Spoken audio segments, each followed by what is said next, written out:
we're going to start talking about the heap more with this example. Okay, so first of all, just a little program to take a string in, and then we've written a method to proper case to give it proper case, and we'll see actually what that means. But that's not significant.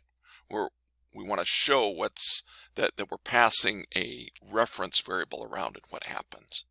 So first, visualize execution, and we'll just take a step or two and notice it appears that this string is actually on the stack in this variable, this memory address. But that's really not what's happening, and we need to be careful here to really understand what's happening. So we click Options and Show String Value Objects, not just values. Now watch, when we execute this, this is more accurately what's happening. So in the stack part, these are the variables allocated every time a method is called, the parameters and local variables. Objects is the heap area of memory, and all the objects are there. And so every object, so every reference type has an object here. Okay, so how this works with parameters, it looks like we're passing the variable title word into string of to proper case.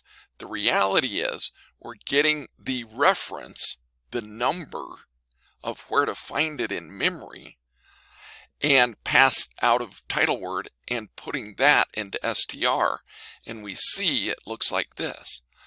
So when main calls to proper case, we're not copying the string.